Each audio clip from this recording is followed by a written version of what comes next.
And we are live. Welcome in, sleepers. Here we go. We got a huge waiver show going into week 3, man. Week 2 was just bizarre. This is probably one of the more crazy weeks of fantasy football in general, in my lifetime. And the first 2 weeks have been brutal. And I hate to say it, I don't see it stopping at week 2. I just, we'll talk about some more of this stuff going in. But with me today, as always, here's some of the Blitz crew. We got Dirty Jobs. Mike, how you doing, bud? What's happening, man? How we doing this evening? Oh, just marvelous. Trying to work through these muddy waters and see what we can do, not only for ourselves, but for everybody else out there. And also with me, got BFTG Pod, also known as George Reed. George, what's up? What's going on, man? Like week 2, if 2020, as fucked up as it is, like week 2 is typical at this point for 2020, right? Like, I mean, it just goes par for the course for the year. Absolutely what I was thinking. Yeah, I mean, it's right in line. There's no doubt about that. So again, we have a lot of stuff that we need to get through today. But before we do, I just want a couple quick plugs. As we've talked about before, our partnership with Thrive Fantasy, and do a lot of prop bets. Go there, check everything out that they have. And when you sign up there, if you put in $20 or more using promo code SLEEPERS, that's SLEEPERS, all caps, you will get an additional $20 from Thrive. Take a screenshot of that, ship it over to sleeperwire@gmail.com, and you will automatically be entered into the Listener League for the 2021 season, which, man, hopefully that'll be better than what we have going on right now. Also, go visit our Patreon. You can go there at Patreon/SleeperWire, or you can visit SleeperWire /donate. And there's the Patreon icon there that you can select. Go there, look at the different tiers that we have. We have a lot of free articles coming out. We have our weekly content that's coming out from the guys as far as IDP, your waivers, a very good segment in regards to opportunities, what players are getting, so on and so forth. So that's definitely a good article to utilize while you're looking at these different waiver wire articles that we have. We also have the jersey giveaway that, for the next 100 patrons that sign up, you have your choice of a Kenny Golladay signed jersey or a Chris Godwin signed jersey. The winner will be randomly selected once we get to the next 100 patrons. Also, there's the Sleeper Wire store, a lot of good merch that's going on out there, and you need to go check out the Marlon Mack t-shirt or whatever hoodie. Doesn't matter what you want. It's got something funny for Marlon Mack for you, so you might want to check that out. And also, the partnership that we have with Ray GQ and Destination Devi. Obviously, Ray has just the absolute lockdown on the Devi world. I mean, he is all gas all the time. So don't sleep on that. Check him out. Dude's got a lot of good stuff. And if you're heavy into Devi and you're really into dynasty leagues, you definitely need to be following Ray and everything that he has going on. And again, I want to give a quick shout out to all of our writers. These guys are doing fantastic work. A lot of them are just breaking into the industry, and these guys are shining early on. So, gentlemen, let's dive into the news. And I kind of just want to lead off. I mean, there's obviously a lot of things that have gone on in week 2, but just want to give quick thoughts and prayers to James White. He found out that he lost his father in a car accident before the game. It was an emergency scratch from the game, obviously. Don't really want to kind of dwell on that too much. Just wanted to recognize him and his situation, because given everything that's gone on, obviously life happens, and a lot of times there's tragic situations. So I don't know if you guys want to touch on that at all. I mean, it hits kind of home to me. His dad was a retired police officer here in the state of Florida, down in Miami-Dade. It wasn't just his that his dad died. Like a week before that, he lost his grandfather, and then his mom was also in the car accident, and she suffered some serious injuries as well. Last I heard, she was in critical condition as well. So, I mean, it's sad anytime anybody goes through this. It is a part of life, unfortunately, and sometimes life absolutely sucks. I got nothing but thoughts and prayers for James White, his entire family, and I hope that his mom does have a speedy recovery. Yeah, absolutely. I hope that I just hope that he comes back. I hope he gets back to focus and everything like that. The right way and everything like that. I hope he gets his time in, and because gosh dang, that poor guy, he came. That's a whole lot to go through in one shot. So Oh, absolutely, man. And the other thing too, the fantasy community also lost somebody too. James the Brain, hashtag Brainiacs. Brainiacs. That was another loss to the industry there and football in general. So some unfortunate things, and obviously thoughts and prayers to all his friends and family, and hopefully we got some better days ahead. But speaking of bad news with football, we mentioned week 2 already, and there's a laundry list of it. And you look at the 49ers, I'm just kind of leading off of this. There's obviously some bigger names, but I mean, it's just the amount and everything that they went through this weekend. They lost Jimmy Garoppolo. It's not as severe as what they were thinking as far as an ankle injury. There's Raheem Mostert, there's Tevin Coleman, there's Nick Bosa, Solomon Thomas, etc. I mean, hey, why not? The whole entire Sherman. They lost Sherman. Sherman. We already knew he was out. Then you have not only all of that, on the runway, somebody hit their plane on the way to the game on Saturday, and then their MRI truck broke down that was on its way to scan half the team. So just a lot of stuff that's gone on in San Francisco. And, obviously there's some fantasy impact, in regards to Jimmy Garoppolo and then Mostert and Coleman. What is your guys' take on any of that?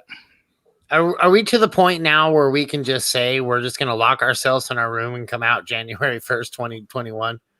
And just nobody leave and nobody do anything. Just go take a 4-month nap so everybody can just preserve their safety and everything like that. Jeez, man, this year is just crazy. It's crazy. I feel real bad for the 49ers, man, but it does seem like the majority of these are at least short-term injuries. I know Bosa is probably out for the season. Yeah, he's done. It's ACL. He's done. Yeah, I thought I'd read that as well. But other than that, it looks like most of these guys are going to be coming back here pretty quick. So there is at least that. There is one silver lining there in this just shitstorm of a Sunday. Right, exactly. So we'll move on from that. Obviously, one of the biggest names, Saquon Barkley. I feel absolutely terrible for this guy. He had, an amazing rookie season, and then last year he dealt with a high ankle sprain early on, and it kind of impacted him for most of the season. He did kind of come on pretty strong towards the end of the year. And on top of that, just today, actually, the Giants had signed Devonta Freeman. We can get into that signing a little bit later as we go through some of the waiver situations. But George, what's your take with Saquon there, and what are you seeing with New York? I mean, that's like a terrible loss, right? He's arguably one of the top 3 running backs in the league. I've always said you don't win your league in the draft, but you could surely lose it. Losing the guy that you spent the top 2 or 3 pick on is absolutely brutal. There's no way to replace that production. There's no way to replace the value that Saquon brings. It's hard. People are going to have to cut him. And listen, I've gone through it before, losing, my first round pick, my second round pick. It's tough to lose those guys. And it's a total kick in the nuts. It's a stiff right hook to the jaw, but you got to move on, right? Like, you can't sit here and dwell on it. You can't throw a pity party. Ooh, woe is me. Woe is me. I lost Saquon. You can win your league on the waiver wire, and there's some gems that pop up throughout the year, and that's what we're here for, is to help you find these guys that should be rostered. You're not going to replace Saquon and his production, but you can absolutely, get something that's close and comparable to it. Yeah, it is a tough loss, and we're going to talk about Christian McCaffrey here in a second. What's really weird is that I'm actually in 2 different dynasty leagues where one person owns Saquon and CMC, and I want to give a quick shout out to my buddy Chris over there in Australia, because you're one of them. This guy, he has Lamar Jackson, Lamar Jackson, Saquon, CMC, and I don't remember if it's Deshaun Watson or Patrick Mahomes is his other quarterback, but it's like he lost half of his production in one game right there. And then speaking of Christian McCaffrey, they're saying 4 to 6 weeks with an ankle injury. Now, I'm kind of curious as to how this is going to go, simply because, they gave a timeline for a guy like Saquon last year, and he came back ahead of that timeline. And obviously, again, as I said before, he struggled a little bit and then came on strong at the end of the year. Yep. I'm wondering how they're going to do this with CMC. Obviously, it's going to be, the first 2-3 weeks or whatever. I mean, I'm hearing a lot of analysts out there saying that they're looking at 3 weeks, even though they're given a 4 to 6 week window.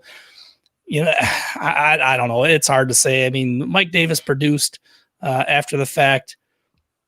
They have, they've had a lot of production out of Robbie Anderson. They got, they saw some more production out of DJ Moore just this last week. There's going to be other guys that are going to be factored into this offense. And I'm just wondering if they keep things going, do they go to this window? Do they want to rush Christian McCaffrey back? It's going to be interesting to see. What are your thoughts, Mike? I don't really think that he's just, I just don't feel like Carolina is going to be in a competitive situation where they're going to be in exactly where they have to win. So yeah, I don't really see them rushing him back. Mike Davis is actually high on my radar for this reason. I don't foresee Christian McCaffrey, because we see this year in and year out where they get these players come back and they rush and then they get re-injured, and then you're right back to square one. I don't think they're going to gamble like that with Christian McCaffrey. They did that with Saquon. I think the league probably learned a lesson with that, or at least I hope they did.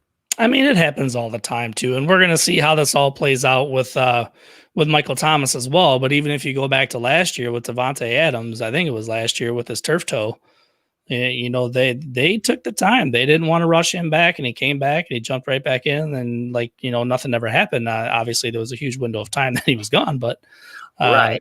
It just depends, I guess, on the situation. And to your point, I don't see them really being, that competitive, especially in that division, especially with that defense that they have as well. So I guess we'll see. I mean, you want to add anything to that, George?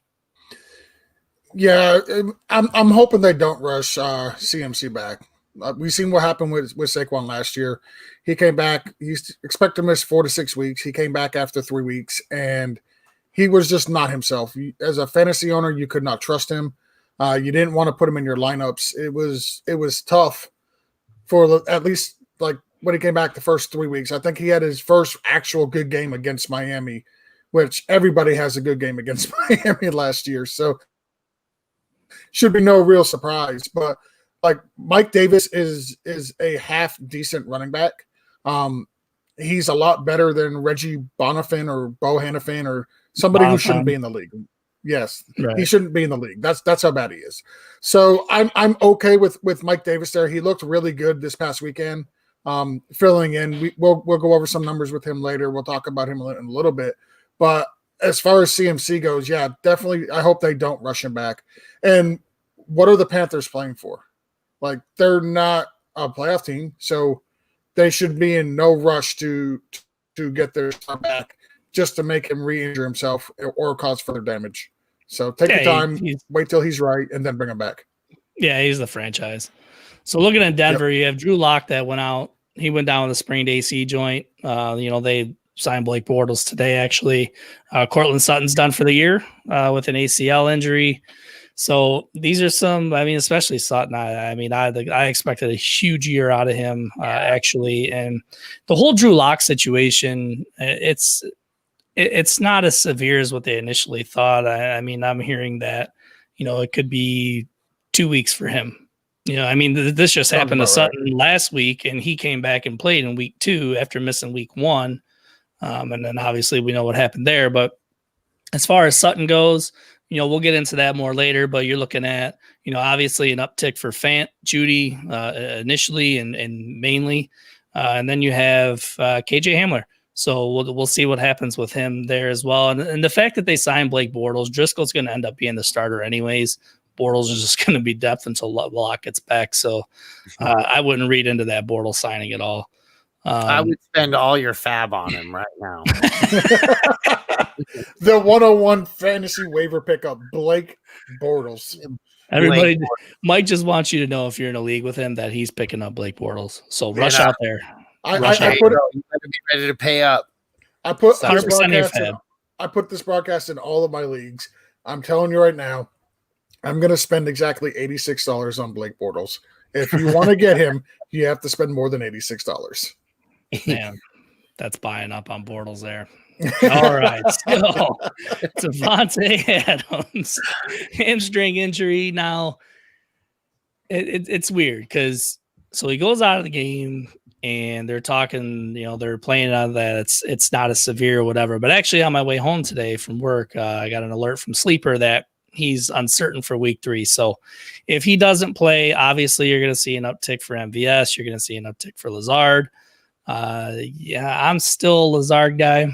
I've had my debates with people about this, but I still think he's going to be the one to have and the one to own, especially if Adams is out, because he's more of an Adams type wide receiver. MVS, the biggest thing he has going for him on this team, because he's proven unreliable for the most part. He's had a handful of drops in 2 weeks, and realistically, he's the deep shot guy. So that's the biggest value that he brings to that team. So kind of monitor the situation with Adams throughout the week and see what happens there. The Tyrod Taylor situation, it was kind of interesting. What I'm understanding is that he was having chest pains, or he received an injection for something that created chest pains. However, it worked out. His body did not react well to the injection that he took, and apparently that's what caused these problems or made them escalate even more. So with that being said, Herbert comes into the game. He obviously he was pretty impressive, more impressive than I anticipated, actually. So as far as that situation goes, George, where's your head at on that? Well, Anthony Lynn came out today, said that if he's healthy, Tyrod Taylor is going to be the starter. He also came out and said that Tyrod Taylor gives them the best chance to win. I think he's full of shit.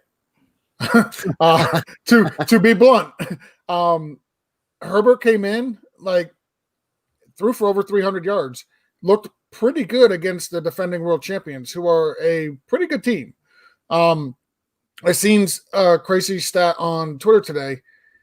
In one career game, Herbert's got one 300-yard passing game. I think in 17 career starts, Tyrod Taylor has one career 300-yard passing game. Yep. The offense just looked a lot better. Austin Eckler looked like the Austin Eckler we all drafted. Keenan Allen looked like the Keenan Allen that we expect him to be. The offense just looked a lot better. They were just playing a better team. They were playing the Kansas City Chiefs. I mean, Anthony Lynn made some bonehead calls. You don't punt it and play for overtime, or not go for the win against the Kansas City Chiefs in overtime. No, you go for the win on 4th and 1. Go for it. You don't punt it and give the Kansas City Chiefs the ball. Look across the field. Look who you're playing. You got Patrick Mahomes over there, and you're gonna be like, "Yeah, let's just give him the ball." No, go for it. Go for the win. Yeah, right. Exactly. Yeah, no, it's crazy, but I mean, ultimately he looked good, and I think that's what everybody wanted to see and what everybody needed to see, and especially the team that he did it against, with probably little to no preparation whatsoever for it as well. But I'm going to kind of blast through these last couple names that we have here, because I know we got a caller and we got a couple other questions, so we can get to those before we start diving into some of the other stuff. We have Paris Campbell with a knee issue. He's out indefinitely, not put on IR as of yet, which I hope does not happen, because I like the direction this guy was going in an early start to the year. Will Fuller with a hamstring injury. Shocking. Another one to monitor right there. Brashad Perriman with an ankle. Not really worried about that. Chris Hogan had a rib injury. Again, not really worried about that. I don't want any part of the Jets offense unless I'm in a dynasty league with Sam Darnold and Denzel Mims. Cam Akers, rib cartilage separation, which kind of sounds painful. but I guess kind of monitor that and see how that goes. Malcolm Brown had a pinky fracture. Chris Godwin has cleared concussion protocol, so he's expected back week 3. And then I'm hearing that Kenny Galladay is expected back week 3. That I guess Detroit didn't want to rush him back into week 2. They wanted to make sure he was good to go, so on and so forth. That game, I don't even want to talk about that team, because again, it's forced down my throat and I cannot stand it. So, Mike, let's get to the caller. With that, caller, you're on. What's your name and where are you from? Even though I think I know who this is. Hey, man, it's Chirp from Killeen, Texas. What's up, Chirp? What's up, Chirp? What's going on, Chirp? Even had that ready for you. 254. Oh, we got a drop for you this week. Nice. Nice. No doubt. No doubt. Yeah, I'm not gonna look the advice that I can get quick. You know, that's why I go ahead and I make the phone call. I ain't got time to be sitting there waiting. You need to get to the head of the line. There you go. There you go. Wise man, Chirp. What can we do for you tonight? Yes, sir. All right, man. So yeah, last week, I was trying to offload, Chris Carson and who was the other? I don't even remember what the package did. It didn't go through. The dude was like, "Nah, I'm not trading." So I ended up picking up Jordan Reed for my tight end. So with all this crazy what's going to happen to waiver wire, this is a non-PPR 14 team. I'm trying to figure out whether if I need to just jump in here to try and get a hold of some of these running backs, and if I would offload Tariq Cohen. Once again, I'm back on Cohen. I don't know. Are they really going to utilize him with the weapon set that he's capable of? Well, they haven't utilized him yet. Like, he's killed me in a couple leagues. I thought I would get, at least low end RB2, high end RB3 usage out of him, and so far I've gotten nothing. So at this point with Tariq Cohen, if I could get anything for him, I'm moving him. Yeah, same. Okay, I just so have zero faith in the guy. Who's really looking good this year is David Montgomery, and I think that has a lot to do with why we're not seeing Cohen as much. I think the only really value you get in Cohen is in a PPR league, and that's going to be in games that if the Bears are chasing points. So he's going to be matchup dependent in PPR formats. All right. So who in my format is worth, let's look on the waiver wire, worth to pick up in that spot? Well, what's on the waiver wire? Yeah, who's your top few on there? McKinnon, Freeman, Davis, Cole, and Kelly, and Lewis is out there too. Josh Kelly's out there? Yeah. That's who I'm grabbing. That's who I'm grabbing. That's McKinnon and Davis were immediately in my head, but you just said Joshua Kelly. I'll drop Tariq Cohen for Joshua Davis all day long. Joshua Kelly. Yeah, that's what I was leaning towards, but I was like, everybody keeps saying you hold on to Tariq, but I was like, this right here is go get Josh Kelly. Get yourself some Josh Kelly for sure. Tariq Cohen's not worth holding on. I've got a league. I'm actually going to be cutting him because I'm not going to be fortunate enough to try to trade him. So he's the biggest guy on my team. I'm cutting across the board. Now, if somebody wants Cohen and you can package him with somebody else to get some other piece and pick up Joshua Kelly, give it a shot. If not, just cut Cohen, get Kelly. Yep. Yeah. Okay. All right. And then with the whole Fuller situation, is he? I mean, I'm not necessarily ready to go ahead and cut him, but I've been in this dance with Fuller before, so I just get what y'all thought process on with Will Fuller. Fuller for me is always a guy that I have avoided because of this dance. It's been the inevitable through his career. I don't know what wide receivers, or if you have enough wide receivers, you could add to that running back depth by moving on from Fuller. See if somebody wants to try and buy him low from you or something. He's he's a guy that I've never wanted for this reason, and somebody that I always encourage people to move on from in any capacity, whether they drop him or whether they trade him. Because there's still a lot of truthers out there for him. Yeah. And then somebody else will play him, and you likely probably, I mean, when they play him against me, he gets 4 touchdowns, of course. But when you play him against most other people, he gets the 3. But yeah, I don't have any faith in this Texas offense at all, like 0 faith at all. I think losing DeAndre Hopkins makes it slot. And I don't think those safeties have to focus on the outside as much as they used to. Worrying about him, and so they get to come in and collapse on top of them. I don't think that they're going to be able to have an effective passing game without having a big name receiver. Yeah, and knowing the Texans play the Steelers next, like Fuller's the guy. If I can't trade him, I like some of those guys that are still on the waiver wire. Like I like Jerick McKinnon. I like Devonta Freeman. He's somebody I'm willing to pick up and stash. Not to play this week. Like I don't expect him to be much involved this week at all. But going forward for the Giants, I expect him to eventually be their lead back there. So he's a guy I would drop Fuller for, knowing that the Texans play Steelers. If Fuller plays this week, even if he's gimpy, he's not going to be usable. So hopefully you can drop him. Somebody will pick him up and put him in their lineup and let him go out there and just bomb for them this week. Okay. All right. And my last question I got right quick is with my tight end, I'll probably go ahead and see if I can swap out between I picked up Jordan Reed like before. I just haven't see something on there about with him. So let me give him a shot. And of course he did phenomenal for me this week. But so one of my other league mates, they end up dropping Hayden Hurst.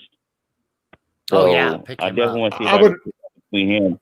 Yeah, I would much rather have Hayden Hurst on my team than Jordan Reed. And the reason why is Jordan Reed is just filling in for Kittle. There's a possibility Kittle may be back this week. If not this week, probably next week. Hayden Hurst is going to be a year-long thing. Like that Falcons team is atrocious on defense. Matt Ryan is going to throw the ball 600 plus times this year. If you can get Hayden Hurst, like he's going to go out and have some week ones on you. Don't get me wrong, right? Like he's going to go out there and put up weeks where they kill you. But for the most part, the majority of the weeks, he's going to be a top 7 or 8 tight end for you week in, week out. So, I would, depending on what wide receivers or running backs you have to cut, I'd pick up Hayden Hurst and hold on to Jordan Reed, and here's why. Yeah. Jordan Reed had his breakout when Kyle Shanahan was the offensive coordinator with the Washington football team at that time, right? Kittle's coming back. Kittle's still going to be bummed a little bit, I think, with that knee. And there's still no wide receiver group there whatsoever. They just took a huge shot to that backfield. So unless Jordan Reed gets concussed, he's going to be involved with that offense. So I would almost look at holding on to him and seeing who else you would have to drop to pick up Hayden Hurst. Well, for my receivers, the ones I have is Ridley, Hollywood Brown, and DJ Moore, and of course Fuller was the other one, and the rest of my roster is backs, and I guess I could probably drop Minshew. Who had him as my backup for because my league there's some vultures. So I wouldn't drop Minshew. I wouldn't drop him. I mean, who are your running backs? Latavius Murray, Alexander Madison, and Tariq Cohen. Those are who are on my bench right now. And then Carson and Gibson are in my starters. So we already talked about dropping Cohen to get Kelly. Honestly, the injury risk and dance that you would have with Jordan Reed, you're going to have the same thing with Will Fuller. I would probably drop Will Fuller and pick up Jordan Reed just because it's a much better system and there are limited to no pass catchers. They're probably less than what the Texans have, and it's a much better system. Okay. All right. So I'll drop Fuller and pick up because I already got Reed, but just go ahead and pick up Hurst with that. See Or if I- Hurst, exactly right. Yeah, Hurst. Yeah. Okay. All right. So I'll see about that. And if the event that Hurst wasn't there, that was my other thing because I can still just try to hold on Reed, but if I drop Fuller, they got Sample. Hang on, let me pull it back up right quick. They had Sample. What's his name? Schultz. Yeah, Dalton Schultz. And oh my God, there was one other tight end that I was Probably Mo Alley Cox. looking at. Yes, yeah, Cox is there. Yeah, I would probably hold on to Fuller over those guys because Drew Sample, pun intended, was a small sample size. Schultz, he had a good week, but who knows how consistent that's going to be in Dallas. And then Mo Alley Cox, I really like. It's just what's going to happen if and when Doyle comes back. What's going to happen with Michael Pittman on the field, with Paris Campbell out, so on and so forth. So, I mean, there's a lot of ways you can go with that, but I would rather take my chances with Fuller over those guys or take my chances holding on to Reed and dropping Fuller for Hurst. Yeah. If you don't get Hurst, just think the 49ers play Miami this weekend. So if you have to start Reed, it's a wonderful matchup. Got it. Okay. All right, I'm with it. So I think I know my priority where it's gonna lie at. And I'll see if I can get a hold of Kelly for if I utilize my waiver wire pick. Usually I like to wait and then just get up extra early and scavenge before the rest of everybody else. What else is get there? But I think I'm gonna go ahead and use I think I'm in the third or second position. So yeah, I would Kelly.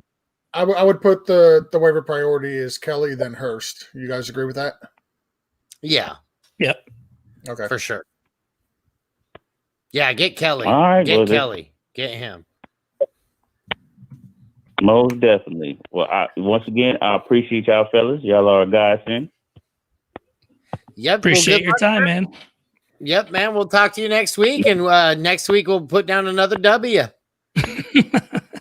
Most definitely. Oh, I did get that dub too. Oh, of course. That's all that matters. Yes, sir. All right. All right, Chirp. Have a good week, brother. Take care. Have a pretty show. Yep. Thanks, man. Good luck. Yep. All right. So, a couple questions that we have here. Then we have trade Josh Allen and Landry for Drake PPR. Negative. Negative. That's a no. That's a 100% do not trade Josh Allen for Landry and Drake. That's a no. Hard no. I've heard a lot of people calling Josh Allen this year's Lamar Jackson. Nope, that's Kyler Murray. You got the wrong quarterback. Yeah, Kyler Murray went too early. Kyler Murray went too early to be. He did.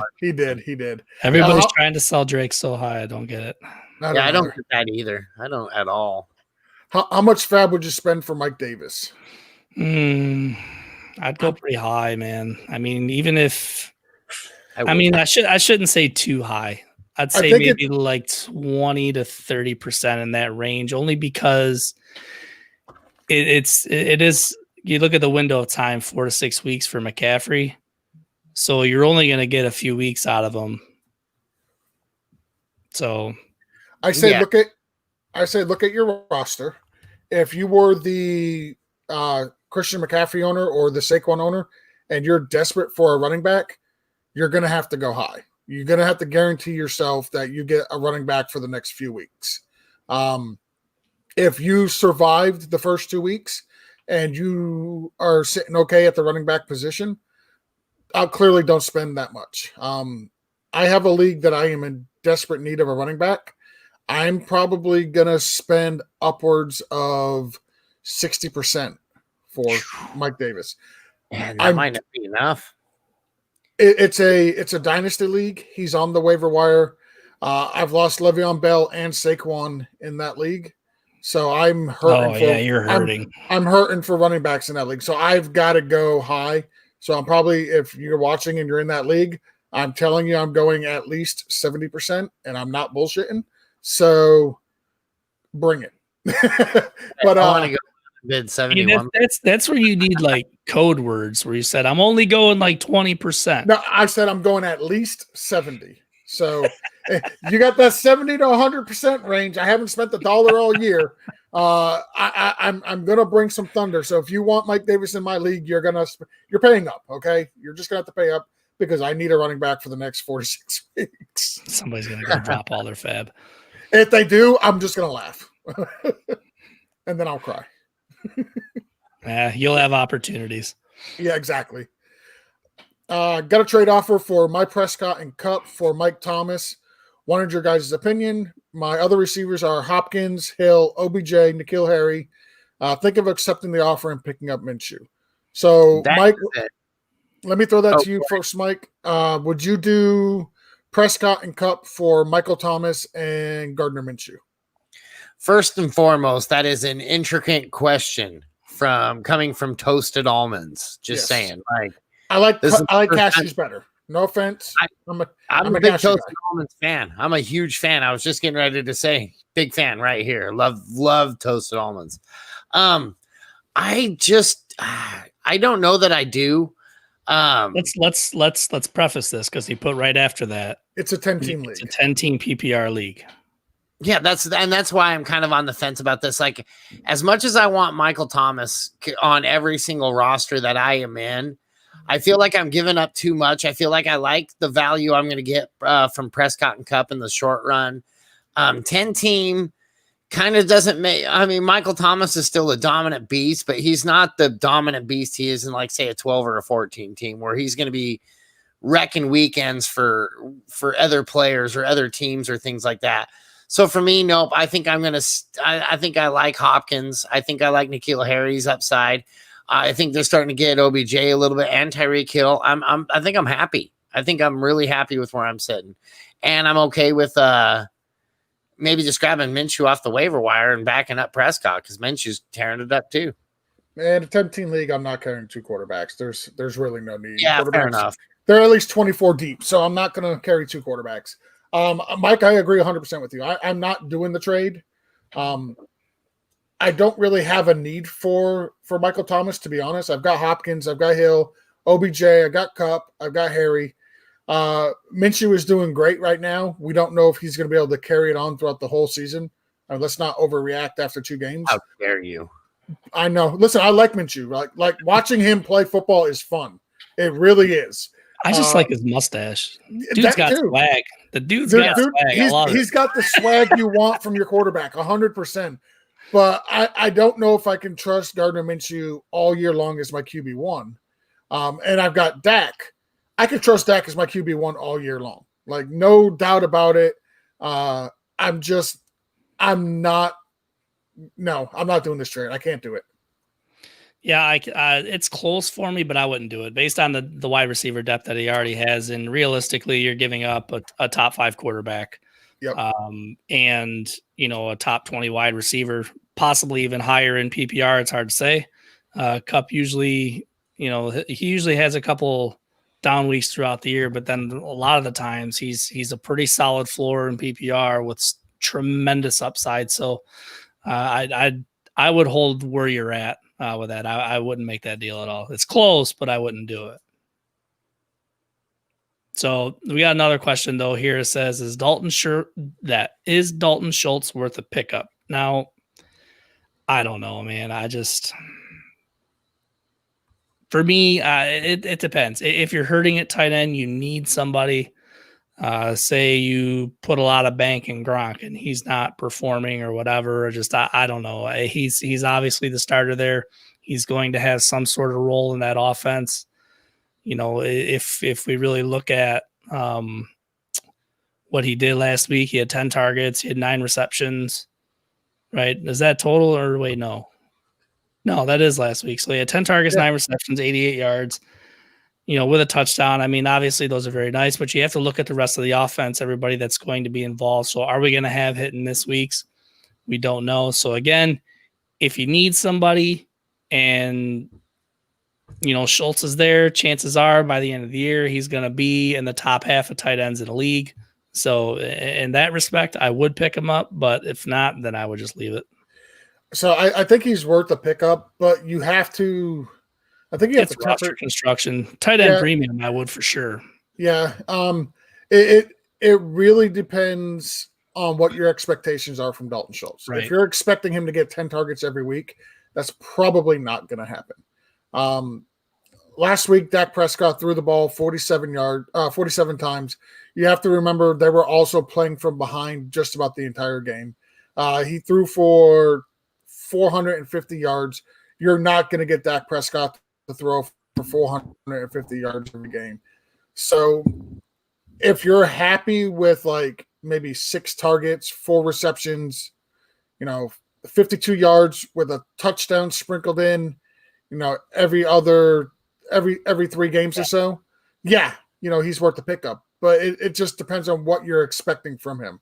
If you're expecting what he did last week, you're going to be highly disappointed for the entire year. You got to remember he is still the 5th option on that team behind Amari Cooper, CeeDee Lamb, Michael Gallup, and Zeke Elliott. So there's a lot ahead of him. So Pollard has touches too. A lot of it's going to be matchup and scheme dependent. And I mean, there's just a lot of mouths to feed there. So there is. I was never really high on. I don't even remember his damn name because I wasn't high on him. Blake Jarwin. I was way high on Blake Jarwin. I actually feel like Dalton Schultz is actually worth a pickup. I feel like he's a decent tight end, especially if you've were like, say, the Blake Jarwin owner or anything like that. I mean, opportunity's king, red zone's king. This guy's going to see, I think, a little bit of both. I think he's going to see a lot of opportunity. I don't think he's going to see a lot of the red zone opportunity because I think this is a team that can score from outside. But I do like him in PPR leagues. Another guy I'm really liking on is Mo Alley Cox. He's another guy that's to me is worth the pickup. Yeah, I like him too. And then this question from Justin here, how about compared to Drew Sample on I'm sure that's in regards to Dalton Schultz. I would pick up Sample. I mean, Cincinnati, Joe Burrow has thrown the ball 100 times in the first 2 games of his NFL career. I mean, he threw the ball 61 times. Obviously, he's not going to do that every single week. What he just did there in week 2, but Zach Taylor is not holding back with this kid. They're slinging the damn ball. And I mean, there's AJ Green, there's Tyler Boyd, John Ross has been involved. It's just outside of that, obviously you have Joe Mixon. Obviously, Gio's been worked in there, but I don't think how Uzama has been worked into the system. I don't think that was fluky at all. Like if you look at what he did in week 1 and then you come back and Uzama's injured and then Sample comes in and he does what he did, I think that's in the scheme. Like that's something that's part of the game plan on a daily basis is, these guys are all going to have a role. And if they're going to continue to throw the ball that much, I would take Drew Sample over Dalton Schultz. Yeah, I would too. One thing younger quarterbacks love is those short intermediate passes over the center of the field. You got a rookie quarterback in Joe Burrow. He's going to look for his tight ends. He was looking for Uzi. Now he looked for Sample this last game. He had 10 targets. Not expecting Joe Burrow to go out and throw 61 times every week. Yeah. That's just insane. But the fact that he's targeting his tight end consistently the first 2 weeks, that's where he's going to be comfortable with. I would much rather have Sample over the other guy, Dalton Schultz. Well, think about it. I mean, and that's just knowing his reads, and this just goes to how good this kid is. I mean, obviously his reads are immediately going to be, Green, Boyd. Then you'll have John Ross, depending on how Mixon or Gio flips out of the backfield too, or if they're back at pass pro. But he can read. I'm very impressed with the way that he goes through his progressions and all that stuff. And obviously the tight end position has been involved these first 2 weeks. And you as a defense, how are you going to scheme? Are you just going to leave AJ Green alone? No. You're going to leave Tyler Boyd alone? No. You're going to let John Ross get behind your defense? No. So what does that leave for the tight end position? And that's just to the credit of Joe Burrow. utilizing that extra target, going through his progressions and all that stuff. So I would definitely pick up Drew Sample. I agree. Yeah, I mean, I like it, just like I said, opportunity being the king. That's what is what I always try to follow. I feel like that's another a situation where he's going to have a lot of volume. So yeah, I feel like he's worth a pickup. Mm-hmm. Let's get this last question, and then if we can, let's move into some of the hits and misses from this past week. Break into the potatoes. Yeah, we're just cruising right along. 45 minutes in, we haven't touched the show sheet. And we knew it was going to be like this to begin the night. Like we literally said, this is probably going to be an hour and a half show because there's just so much going on in the NFL this past week. 12-team PPR league. Which 2 running backs should I prioritize? Mike Davis, Gallman, Henderson, Zach Moss. I'm not the CMC or Barkley owner. What do you think, Steve? I'm staying away from Gallman. I think Dion Lewis will be just fine there. And then Freeman as well. Freeman, I'm not really putting a whole lot of bank in, especially right out the gate. I mean, this is a guy it could have signed with a team, or any team could have signed him since the spring. And, he's obviously waited for an opportunity like this. So I'm not putting a whole lot of bank in that. So, but I'm not too worried about Gallman. Honestly, I would probably prioritize it as Mike Davis, Zach Moss, Henderson, then Gallman. Yeah, that's the order I'd have him in as well. I think eventually Zach Moss is gonna take over a large role in that offense. He's just the better back there. Yeah, that's why I have him first. I want Zach Moss right away. I can't believe he's honestly available on your waiver wire. So for me, I'm grabbing Zach Moss right out the gate. And then Henderson probably is going to be my next guy. Mike Davis is a rental. Gallman is he's going to have a 120-yard weekend, probably 2 touchdowns. And that's all we're going to see at Gallman this year. I think Devonta Freeman getting there he's a way better running back. So for me, that's the guys who I'm getting. I'm getting the last 2 for me, and Zach Moss again. I can't believe he's there. I mean, Gallman had a good game against Washington last year. I think it was, and he credited Joe Judge this year too about pushing him, and he felt like he got more out of him and all that. It's just I want to see stuff on the field. I mean, realistically, you have Dion Lewis, Gallman's there. If they were that confident in both of them, they wouldn't have signed Freeman. They would not have signed Freeman. They would have signed somebody else or brought somebody else up or something like that. So to me, there's a reason why.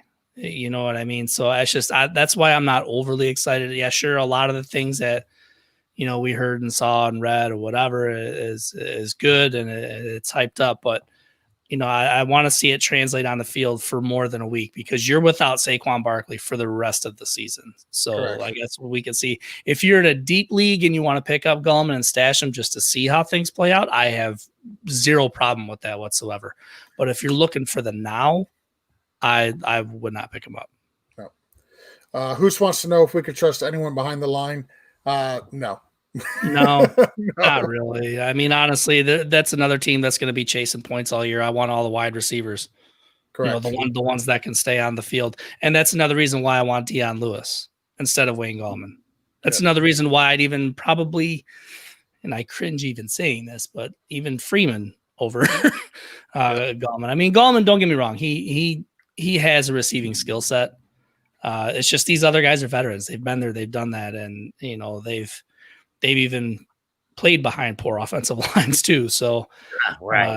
I would rather take the veteran approach. I agree.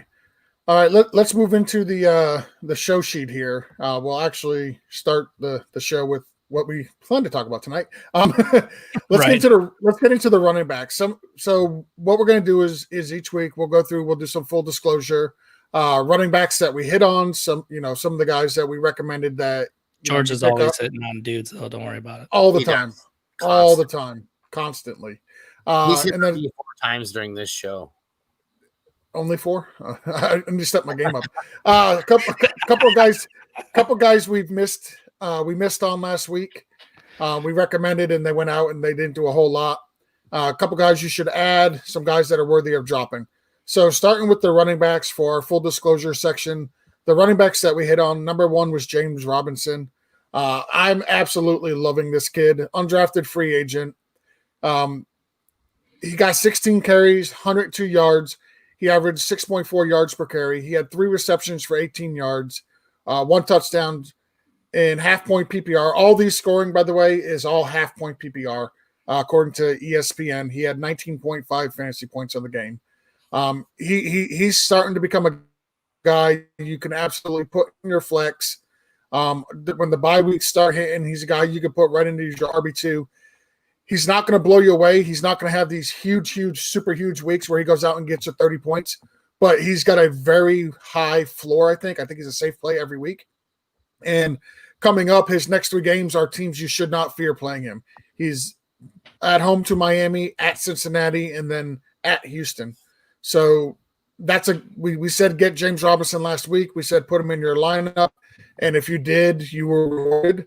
Another guy we talked about, we've already talked tonight, Josh Kelly, 23 carries for 64 yards.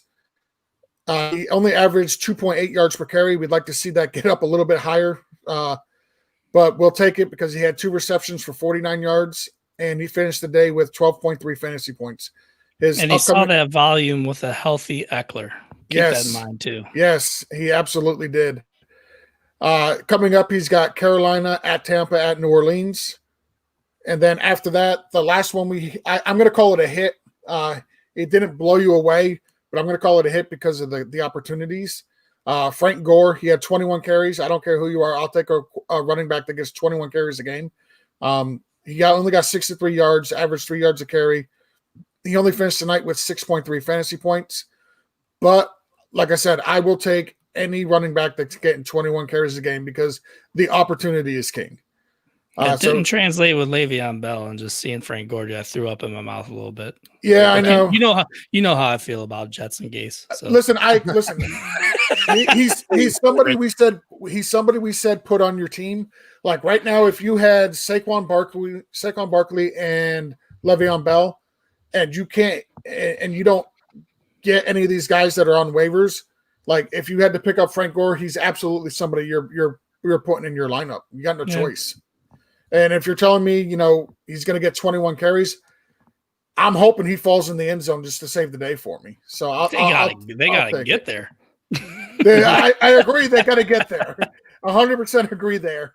Another guy I'm going to call that we had a good hit on here is Myles Gaskins from Miami.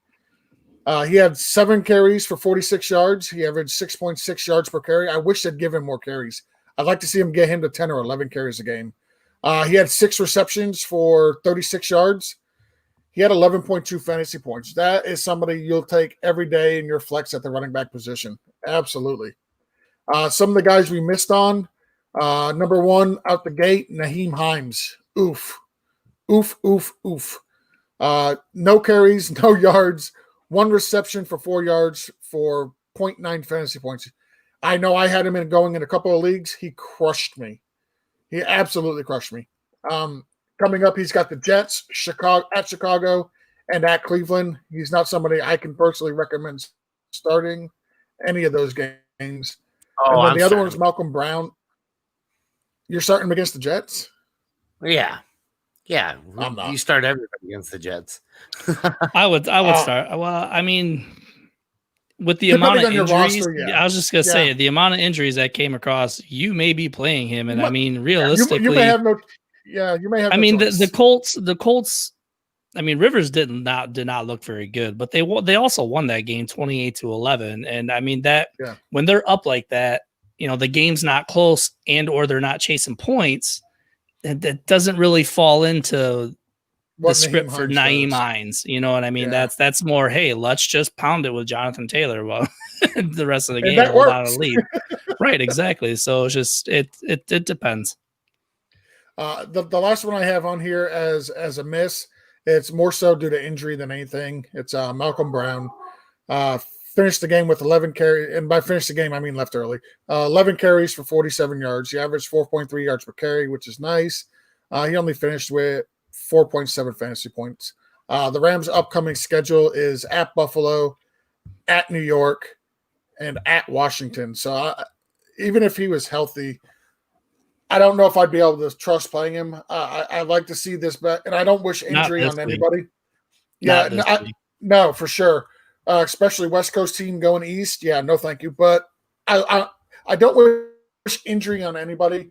But I'm glad to see that backfield is kind of consolidating down to just a couple of running backs versus 3 of them. All right. So, do you want to go into some of these ads, Steve?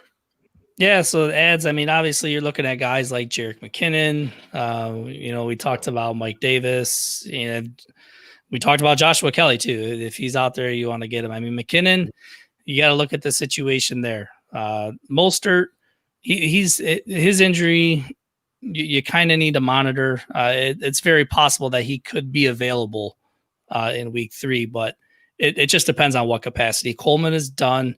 Do you even want to invest a lot in Jeff Wilson as well? Me, I would take McKinnon. He was signed to be a certain type of running back there, and they must have felt good about him by letting Matt Breida move on. That trade for a 6th-round pick, because if you really look at the type of runner that Jerick McKinnon is, it's kind of the same guy. It's just one cut, get upfield, explosive, let that speed take over, and he goes. And he did that. You saw that in that game. He had 77 yards. One of them, I mean, he had one huge run. I think it was like a 3rd and 31 or something like that. He busted that one off. And, that was obviously a huge part of it. But he has that explosive ability. And then you look at Mike Davis, when McCaffrey was down, look at the fact that, okay, Grady only had 1 carry, but he had 8 receptions for 74 yards. Yep. So he obviously has that ability in his game. And also, if you look at what you got out of him and the glimpses that he was on the field when he was in Seattle, the glimpses when he was able to get on the field in Chicago, he's never been a superstar, but he's been a serviceable running back when he's been out there. So he's definitely a guy you want to look at adding. I mean, those 2 guys are definitely towards the top of your list. Devonta Freeman, we kind of talked about him already a little bit. He's just going to sign. He's going to go up against a depleted San Francisco front, which just crushes my soul. Stay strong, faithful. Stay strong. And then you're looking at the Rams after that and Dallas. So there's not a lot of good matchups for Giants running backs in general coming up here in the next few weeks. Then Darrell Henderson, obviously we talked about Cam Akers and his rib injury, and then fractured pinky for Malcolm Brown. Darrell Henderson played very well. I mean, 12 carries, 81 yards. He had 2 catches for 40, had a touchdown, put up 19 fantasy points.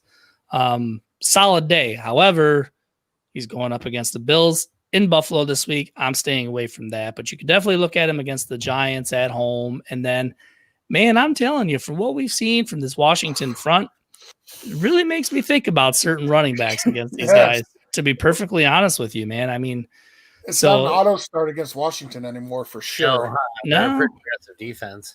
Yeah, you got to kind of look at it. I mean, they're sneaky and they're under the radar. And then looking at guys you can drop, obviously redraft only. Drop Saquon Barkley. I'm waiting for somebody in my dynasty league to drop Saquon. Please do. Drop Saquon, and you can look at Jordan Howard and Matt Breida, Boston Scott. Go ahead, George. I was going to say, interesting thing about Myles Gaskins. When I was doing the research on this earlier. He's played 88 of the offensive plays for Miami.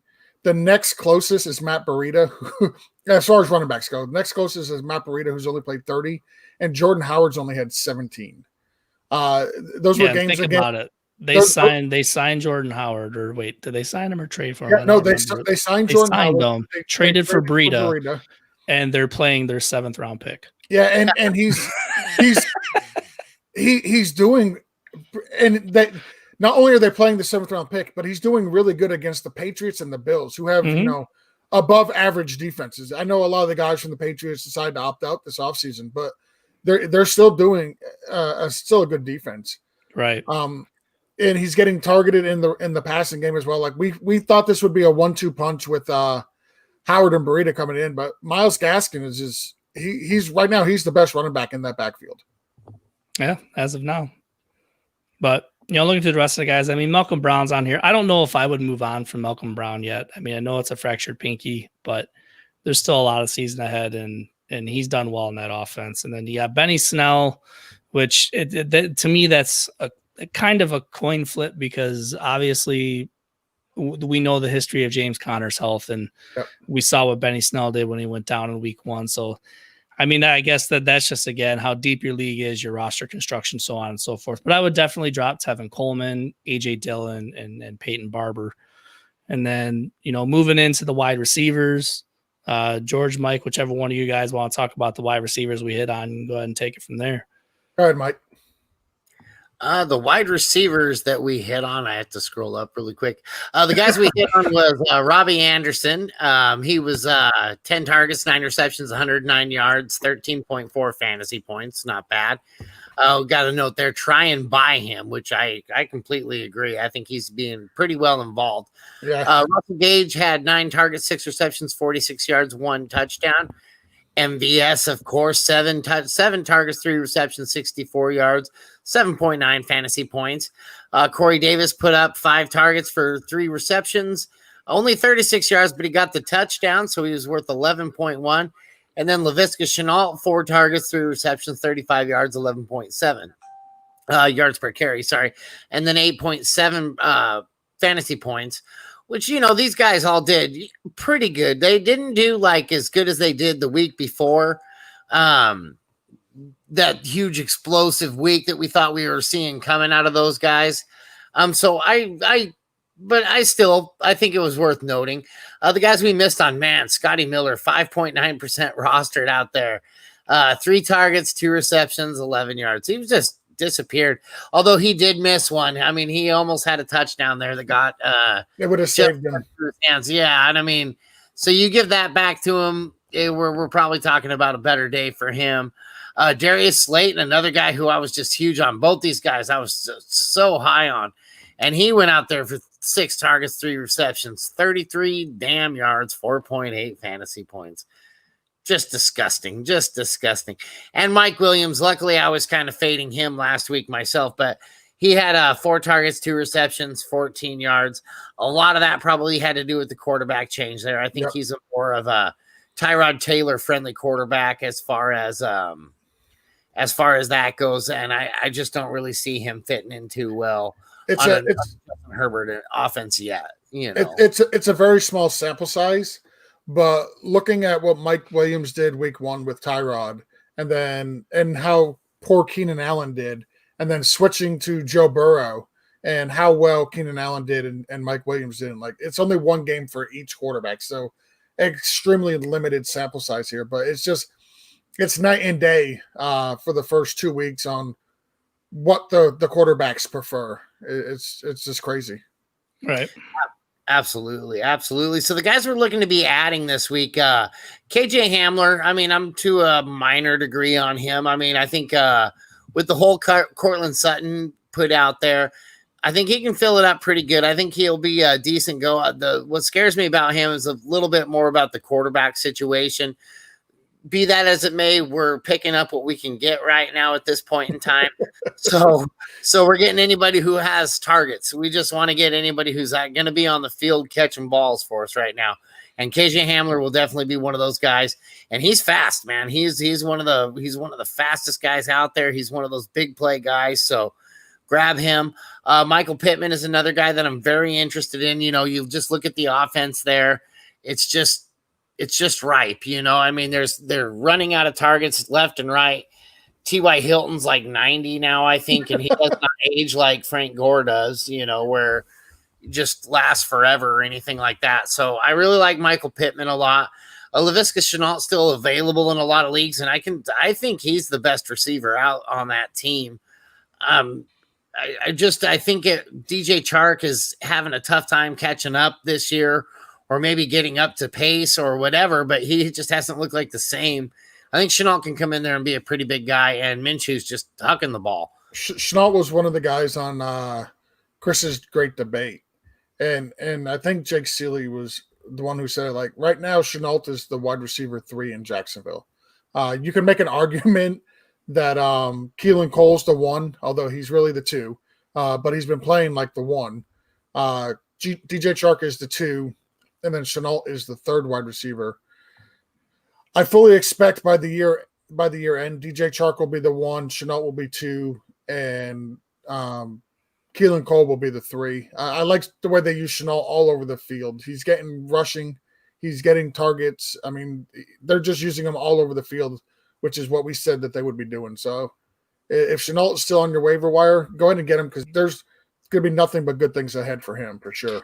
Yeah, in regards to Chark, though, defenses know. I mean, yes, James Robinson has been a surprise, but going into this season, you lose Fournette. We don't know what we're getting out of Minshew. Obviously, Chark was a focal point of that offense.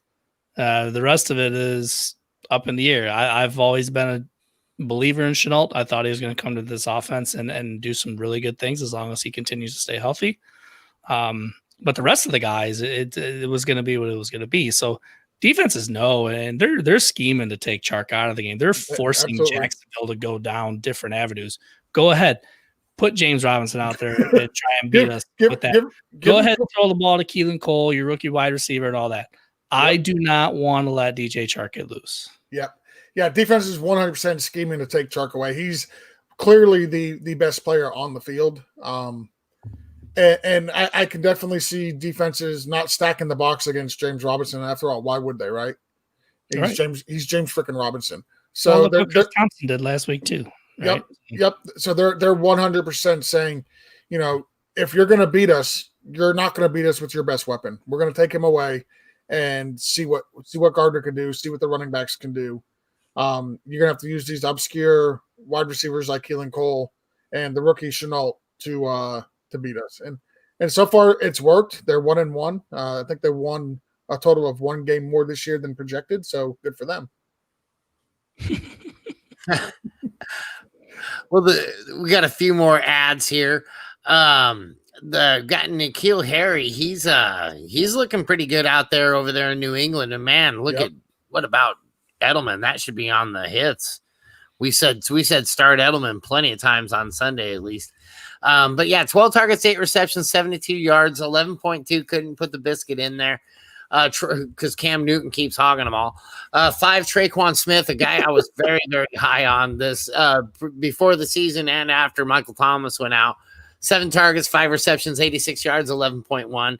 And then Golden Tate, he's starting to get a little bit more active on that offense, and they're running out of people to throw to. So I would be grabbing him. He had 5 targets, 5 receptions with that 100%, 47 yards for 7.2 fantasy points. But with Shepard out of the game, I think Tate's definitely worth an ad. The guys Golden Tate, I think, is the biggest beneficiary of no Sterling Shepard and Saquon Barkley. Yeah, he's absolutely. Yeah, I was going to say, I've been a huge Golden Tate fan, even in the offseason. I was saying I think he's probably the best wide receiver for Danny Dimes in this offense because he's just a short yardage possession receiver for fantasy purposes. He's got that very high floor. He's not going to go out and kill you. I think last year when Golden Tate played, he only had 2 games that he wasn't in double digits in PPR format. So you're telling me I can get a guy in the 12th, 13th, 14th round who's going to give me double-digit points almost week in, week out. I'll take it. Now you're telling me no N'Keal Harry, no Sterling Shepard. Like, yes, the big play guy is not Tate, but that's okay. Like, I'll take the steady 10 points week in, week out with an occasional boom here.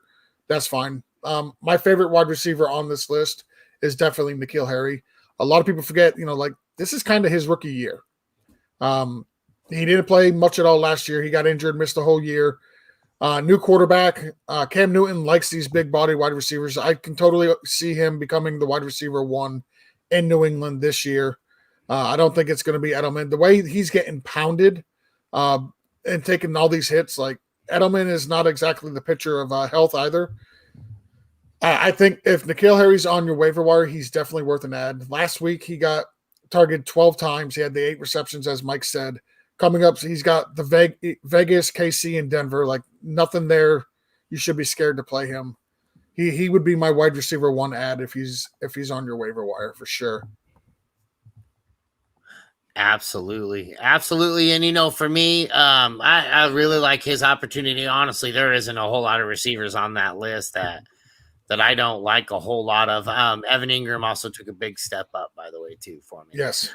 Yeah, N'Keal Harry was a guy that I was taking at the end of a lot of drafts, last couple rounds, because he's sure, Edelman's still there, but he's the wide receiver 1 there. He was drafted to be that. And, it's rare that Bill Belichick will come out and say how well players are developing into the system and into the league and so on and so forth. So you hear all that, Belichick's one of those guys that, when things like that are spoken, you kind of lean to that and be like, what did he just say? What? Who's he talking about? So it's kind of the guy that gets your attention a little bit. So yeah, he's definitely somebody that should already be on rosters if he's out on the waiver wire.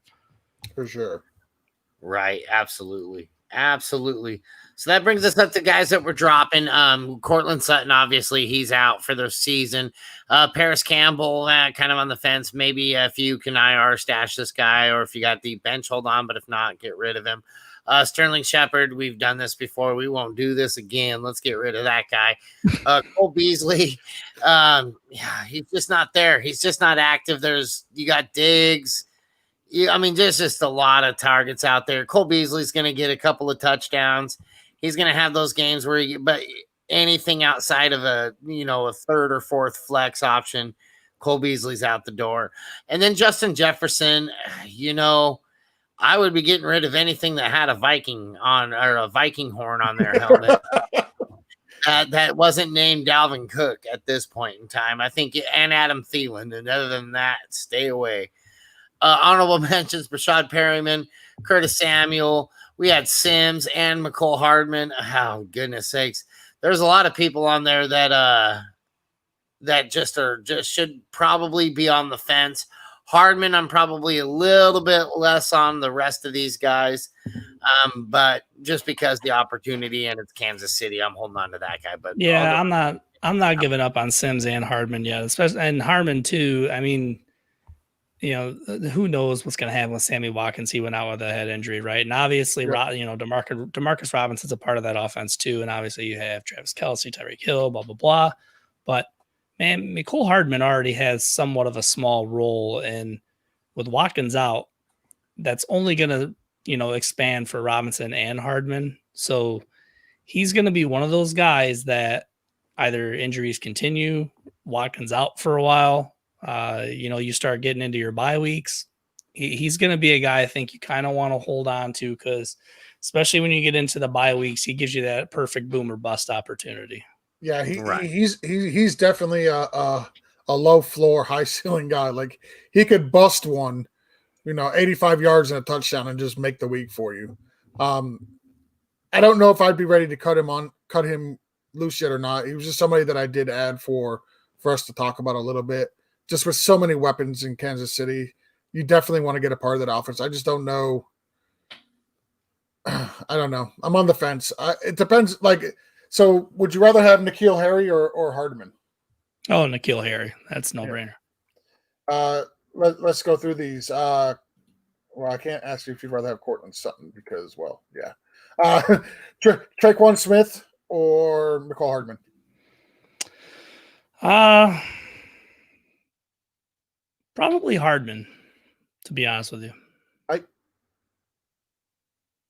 Why? No, I said Mike, but no, he said he'll be right back. I didn't see it. I'm looking at the notes. Golden Tate or Hardman? Probably Golden Tate. Yeah. So, Chenault or Hardman? That's kind of tough. See, I love it is. Chenault, and I would probably take Chenault there. So then that's why just because there's more opportunity and upside. Yeah, it depends on who's available and stuff like that. Yep. Yeah. So I was looking at these guys who we're saying we should pick up, and clearly if you're picking guys up, you're going to drop them. And sometimes you have to make these difficult decisions. Yep. And so I was just curious if we would drop any of Hardman for any of the guys that we were saying pick up. And Right. I agree. I think I would rather have Tate. I think I'd rather have Traquan Smith, Shenault, and N'Keal Harry. I think I would rather have Hardman over Pittman and Handler for sure. What worries me about Traquan Smith is, It's a right now thing. Like I know Michael Thomas is it's a coming right back. now thing, and he's also a deep shot type wide receiver as well. And I Yeah. know Drew Brees spoke up highly of him and all that stuff in the offseason, but man, Drew Brees just has like no air yards per attempt. No, period. he's got none. Like period. He's got nobody you that have stretches the field. Kamara, you have Jared Cook. Yep. Emmanuel Sanders did look bad, but if Michael Thomas is there, you're not even talking about Traquan Smith. Exactly. McCole Hardman, even if that entire wide receiver core is healthy, it's still that offense. And that guy can get behind a defense fast. Correct. He's a guy that you can get the ball to in space. You give him a seam, he's gone.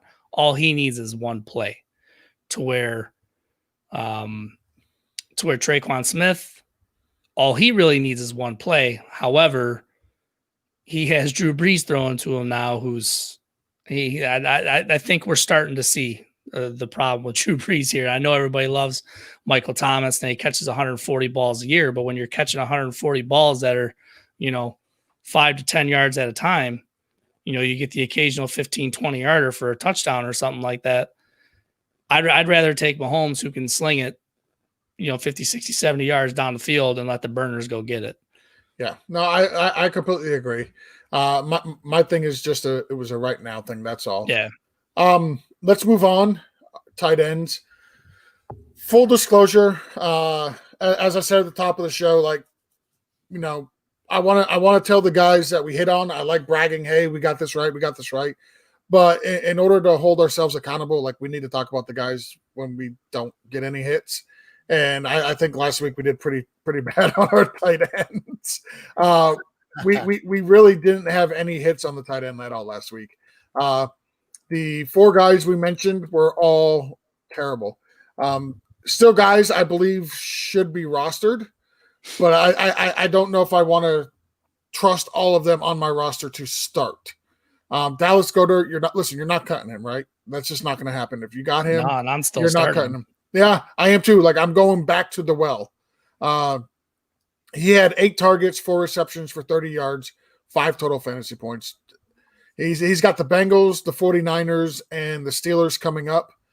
Not a terrible schedule. It's not the greatest. You can definitely trust them at the Bengals and the 49ers, as banged up as they are. Sorry, faithful, but you guys are pretty banged up. Steelers, it is what it is. We have enough going on. You don't need to swing the hammer on us. I'm not. Chris Herndon, guy I was pretty high on, but it's not coming true. I'm blaming 100% of this on Adam Gase. As soon as he leaves, Herndon will be the tight end 1 in fantasy. That's just the way things work when Adam Gase is your coach. He had 4 targets, 1 reception, 5 yards, total of 1 fantasy point.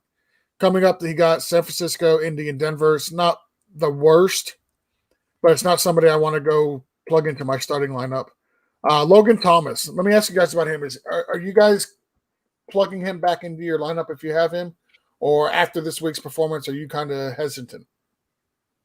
No, I mean, I don't think he's a good tight end 2 option. Yeah. I don't know if you have him as, your starter. I would hope not.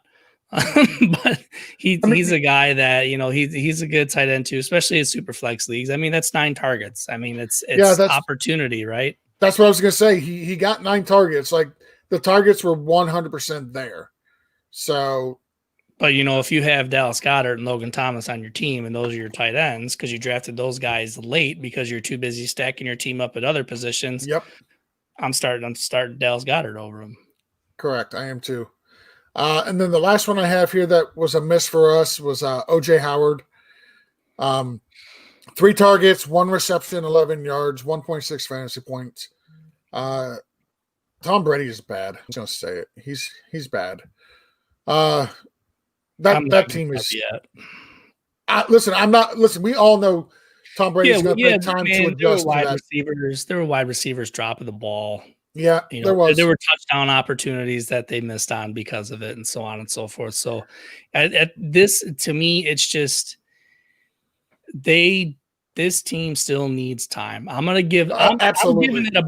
I'm gonna give it about 2 to 3 more weeks before if this is the kind of stuff that continues to happen, and this is the kind of statistical output that you're still gonna have, you know, in the next 2 to 3 weeks, then I'm gonna shift my mindset on it. But it's something that, you know, I'm not going to run out. I mean, there's some leagues that I have Tom Brady. There's tight end premium leagues that I have Gronk, that I'm going to put them in my lineup just because you never know when it's all just going to click, if it does. I agree. Absolutely agree. I think it's going to take 5 to 6 weeks for that team to just start clicking. I think with them finally, I think they figured out their running back position, and it's got nothing to do with Rojo.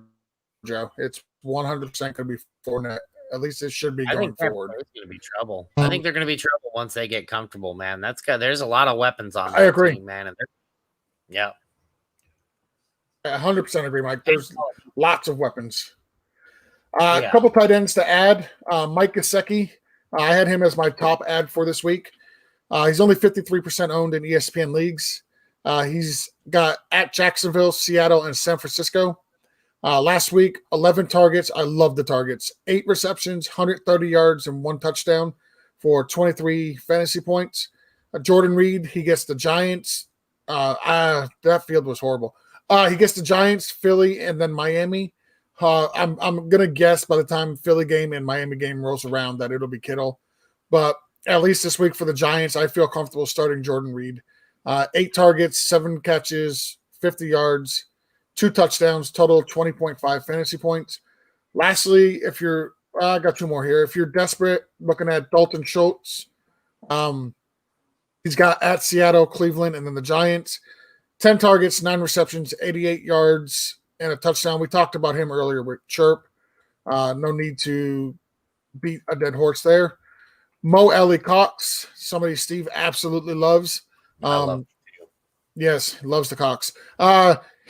He gets the Jets, Chicago, and Cleveland coming up. That's a pretty good schedule. 6 targets, 5 receptions, 111 yards, 21.1 fantasy points this week. Absolutely crushed. And then lastly, Drew Sample. We talked about him a little bit earlier. Coming in relief for the Uzi. He got 9 targets, 7 receptions, 45 yards, and a touchdown. Gave you 18.5 fantasy points for the week. Love the targets, love the receptions. Don't think Joe Burrow's going to throw it 61 times. But Drew Sample is somebody I would look to add because I think he will put up at least 3 or 4 more games like this throughout the year. Guys you can drop, Greg Olsen, Rob Gronkowski, Jack Doyle, Chris Herndon, and Eric Ebron. I don't think there's anybody there you guys object to, is there? Herndon, yeah, I would keep Herndon. I would hold on. Who they throwing the ball to right now? Yeah, Crowder out and everything. Yeah, they're going to be chasing points all year long. They're going to be slinging the ball around. I'm ready. I don't want nothing to do with the Jets. Like I don't want anything to do with them until Adam Gase gets fired, and then you want to talk about hitting on Frank Gore because he's getting 21 carries, but you don't want to roster Chris Herndon because they have nobody to throw the ball to. Is Chris Herndon getting 21 targets? If he is, I'll put him on the hit list. They have nobody to throw the ball to. They're not throwing it to Herndon. Oh, for the love of God! You're telling me they've got nobody to throw to. Again. He got 4 targets. They have nobody to throw to. He got 4 targets, right? I mean, come on now. They're not throwing it to Herndon. 1 week. 1 week. Yep. I don't base decisions off of 1 game. We'll go through the quarterbacks real quick. The guys I say we hit on. Gardner Minshew was a big hit for us. What can we say? We talked a little bit about Minshew earlier. Absolutely love him. Their team is really bad. They're going to be playing from behind most of the year. They're daring Minshew to throw it, and they don't even care about stopping the run. They being the defenses. Minshew had 30 attempts, 45 attempts for 30 yards. It's not gross, Mike. Stop it. 339 yards. He had 4 carries for 19 yards, 3 total touchdowns, 23.6 fantasy points. He gets Miami next week, then the Bengals, and then at Houston. Listen, you could start Gardner Minshew as your QB1 the next 3 weeks easy. Like, it's just do it. Just do it. I'm getting all types of it's spelled with a Y. All types of I don't notes. care. You illiterate bastard. All types of notes here about this next one. I said Mitchell Trubisky was a hit. And listen, they had one drop that would have given him 3 total touchdowns for the week, right? So 18 of 28 for 190 yards. He rushed it 4 times for 16 yards, 2 total touchdowns. The reason I say he's a hit and you want to start him next week is they're playing Atlanta. That is going to be – Atlanta's going to throw the ball all over the place. The Bears are going to be behind, and they're going to throw the ball because Atlanta's defense is terrible. So they're going to try to be playing catch-up. It's a great matchup for the Atlanta. It's a great matchup for Trubisky. I think Trubisky will be somebody you can actually start next week over guys like Drew Brees, Tom Brady, Phillip Rivers, etc. And I'm not going to get into C and D. Another guy we said you could go ahead and start this week was Ben Roethlisberger. 29 of 41, 311 yards. He did have 1 interception. He rushed the ball 3 times for -2 yards. Needless to say, he's not a very good runner. But he had 2 total touchdowns, and he gave you 18.24 fantasy points. I will take 18.24 fantasy points from my quarterback any week. His upcoming schedule is not too terrible at all. Houston, at Tennessee, at Philadelphia. So you could definitely start Ben Roethlisberger. I'm going to say we had no misses last week. I know you guys will probably disagree. You want to say Tannehill, or not Tannehill, but Trubisky was a miss. I don't think he was. Of course you didn't, because you ran around with a flag and a horn talking about Trubisky last week. Did. And you know what? You can start him again this week. Now, I've been saying the first 4 weeks of the schedule, you can start Trubisky, and you'll be happy you did. And I think for the most part, the first 2 weeks, I've been right on that. Like, I'm not saying he's. I'm sorry. My line for whether I like you or not is 15 points. And so he fell right below that by 1.8 points. So. Yep. And they did have a drop touchdown that if they would have caught it, it would have given him 3 touchdowns. And this is only 4 point per passing. Should be upfront with that. This is only 4 point per passing scoring. So if you go to 6 points, he was over the threshold. Guys, you should add. I'm not sure if Ryan Tannehill is available. If he is, you should add him. He is a very good quarterback. He is showing to be why he finished as, from the time he took over to the end of the season last year, he was a top 10 quarterback. He's starting out that way this year. Last week, he had 18 for 24 pass attempts. Sorry, the one underneath it threw me off. I'm seeing the word penises. He was 18 for 24, 239 yards. He had 4 rushes for 4 yards, 4 rushes for 12 yards, 4 total touchdowns, 26.76 fantasy points. I hate you guys. Another guy you can add, Gardner Minshew. We discussed it earlier. His upcoming schedule is very attractive. Home for Miami, at the Bengals, at Houston. This Very past attractive. week, yes, at this last week, he was 30 of 45, 339 yards. He had 4 carries for 19 yards and 3 touchdowns. He scored 23.46 fantasy points. And lastly, but not least, the quarterback you can also add is Joe Burrow. Listen, if the dude's going to throw it 61 times, I want him on my team. I don't care about anything else. He was 37 of 61 for 316 yards. He did fumble the ball once. Another thing I love about Joe Burrow, I don't think is discussed enough, is his rushing ability. He ran the ball 7 times, had only 19 yards. He had 3 total touchdowns for 24.54 fantasy points. His upcoming schedule is Philadelphia, Jacksonville. I'm not sure I'm starting him at Baltimore, but that is on the schedule coming up. Yeah, you're not starting him in Baltimore. No, you're not. Freaking He's going way. to get slaughtered. Yeah, I don't know if he's going to get slaughtered, but that is going to be a brutal game for sure. So, Negative Ghost Rider. guys, you can drop. We got Jimmy Garoppolo. Mike said it earlier. Anybody with a Viking on their helmet, you can drop them outside of Dalvin Cook. And I would say Adam Thielen. I don't think I'm ready to drop Adam Thielen. But Cousins, Rivers.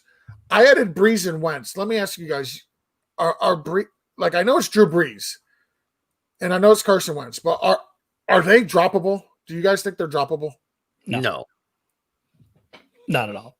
I don't know. I think Wentz I'm going to hold on to because he usually does this every year. He starts off pretty damn slow and then he kind of picks it up.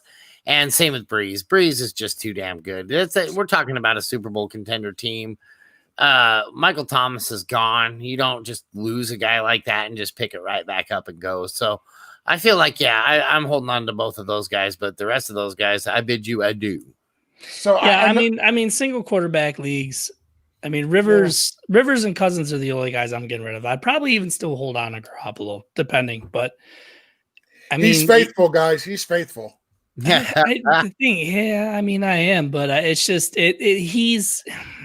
I think everybody carries such a high expectation of Garoppolo. Now, I'm one that they messed up in the Super Bowl. In my mind, they got away from what worked. Garoppolo was exposed, so on and so forth. They got out of what got them there. However, he's the game manager that scheme needs.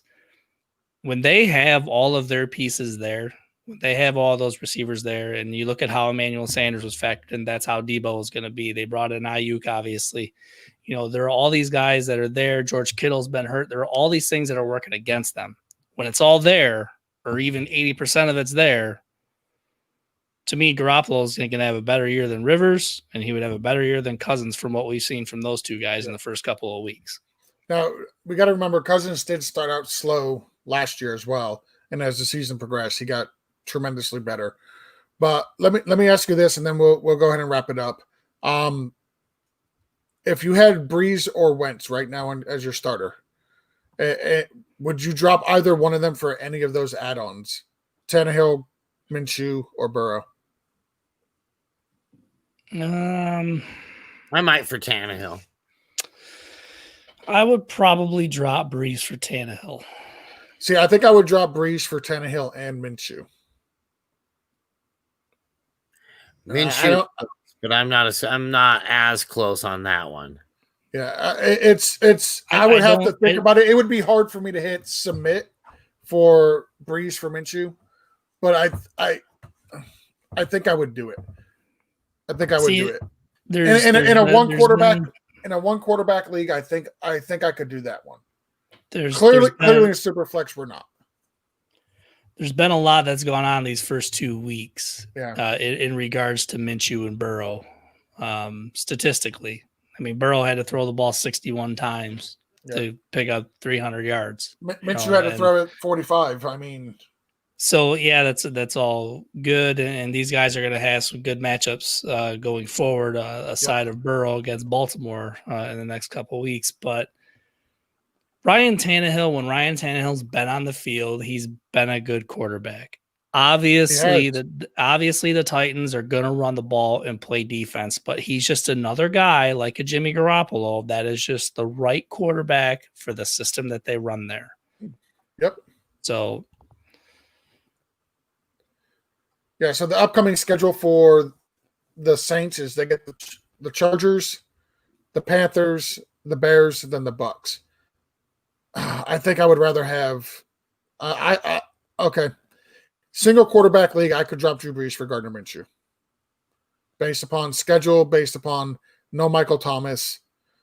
See, I can't do that because the next 4 weeks, the only real tough matchup that Brees would have, and I mean mainly because he's without Michael Thomas, is the Chargers. The rest of them, I think the Bucks is a difficult matchup, especially being it's a division game.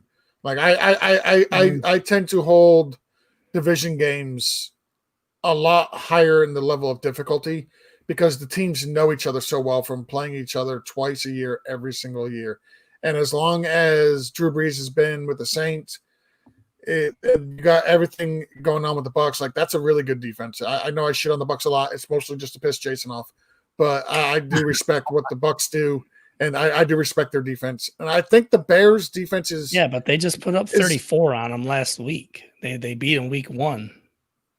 Yeah, week 1 of the season, you got with a hurt Michael Thomas. Week 1, you've got the whole preseason to prepare. These guys, like we said, we're gonna have to give the Buccaneers 3 or 4 weeks to get right, and I think they're still working things out. By the time they come around to November 8th, I think we're gonna be talking a little bit different. I don't know. We'll see. I don't know. It would be difficult, but I personally I could drop Breeze for Minshew in a single quarterback league. I couldn't do it in a 2 quarterback league, clearly. But 1, yeah, I could probably do it. Well, 2 quarterback league, you shouldn't even be having that conversation anyway. We're having totally different conversations if it's 2 quarterback league. Right. So, but anyway, that's the show, man. I think we're done.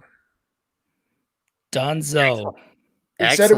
We said it would be about an hour and a half. We're pushing an hour, 35 minutes right now. So, Steve, do you want to go ahead and wrap this up and put a bow on it, and let's get out of here?